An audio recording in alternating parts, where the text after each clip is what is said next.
Olá pessoal, tudo bem? Meu nome é Everton e hoje nós vamos falar um pouquinho sobre o que é hoje um livro. Primeiramente eu gostaria de falar para vocês que esse vídeo é embasado na leitura do capítulo de um livro que foi escrito pela Ana Elisa Ribeiro, que é chamado de Ler na Tela, ou que é Ler Hoje um Livro.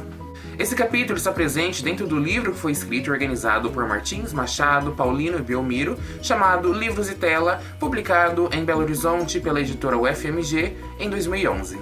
Assim começa o nosso dilema de hoje. No começo de 2017, eu acabei acreditando que talvez poderia ser interessante eu comprar um Kindle. E por que eu pensei que talvez comprar um Kindle pudesse ser tão interessante assim? O que nós sempre encontramos são essas possibilidades maravilhosas de talvez encontrarmos inúmeros e-books a preços absurdamente baratos colocados dentro de um único dispositivo. E inclusive temos a possibilidade ainda de assinarmos aquele programa chamado Kindle Unlimited, que é presente dentro dos Kindles, com possibilidade de contratação mensal no valor de R$19,90, com muitos, inúmeros, milhares de livros, e-books, enfim, em todos os idiomas que talvez você, enfim, queira ler.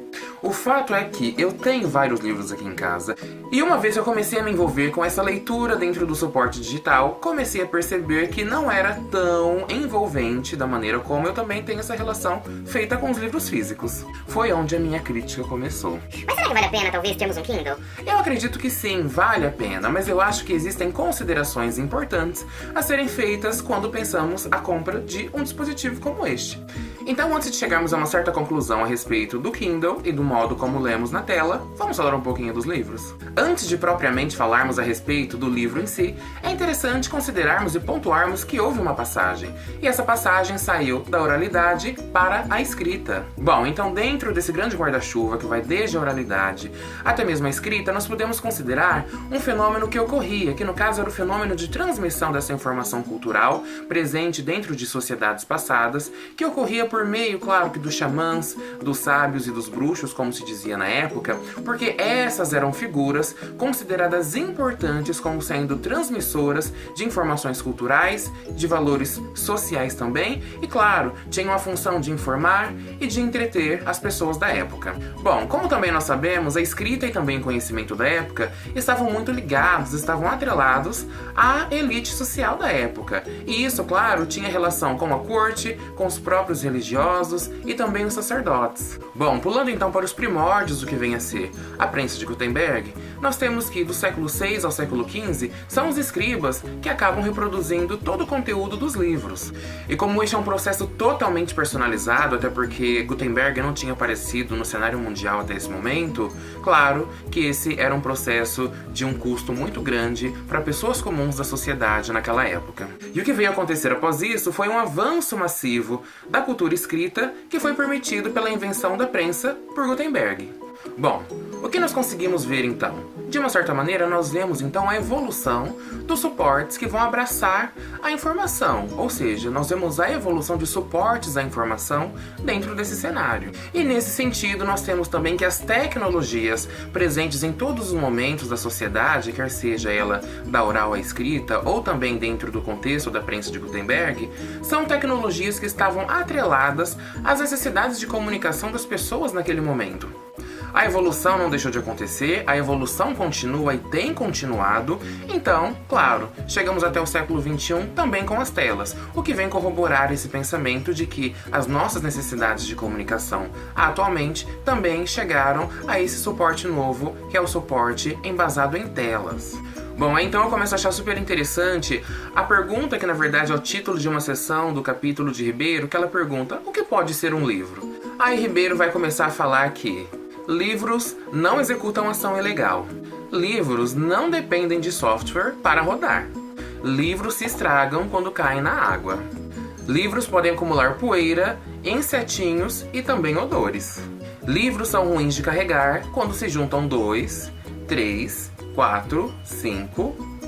Mas livros também às vezes têm letras pequenas e também têm margens bem apertadas. Em contrapartida, nós temos os suportes à informação dos livros digitais, por exemplo, um Kindle. Mas os Kindles, por exemplo, que são os suportes a livros digitais, são livros que não são livros.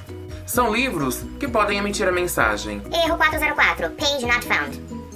Esses livros eletrônicos, que são os e-books, dentro desses suportes que os sustentam, que são, por exemplo, os Kindles, nada mais são do que simulações. E aí você pode falar... Alguém tem uma tomada 120 volts? Porque infelizmente a do hotel é 220 e eu tenho medo de queimar o meu livro.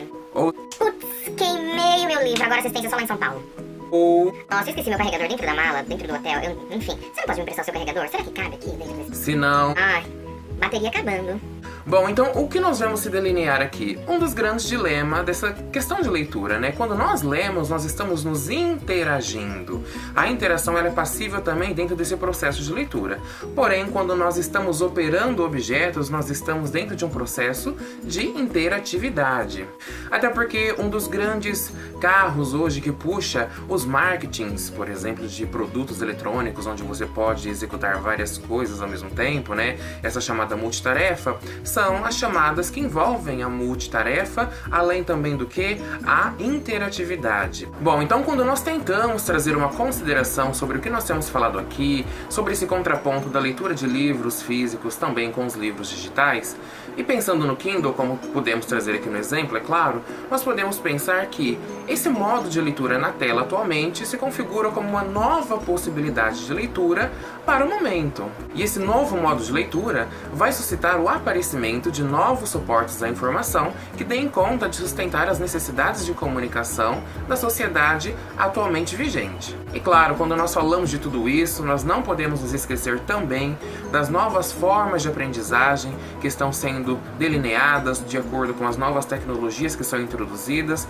mediante, claro, que as novas necessidades de informação que também vão sendo surgidas dentro desse contexto da nossa sociedade. Sendo assim, nós devemos então conceber os suportes à informação dentro de um novo contexto que vai permitir a produção, a geração e o uso de conteúdos mediante então novas habilidades.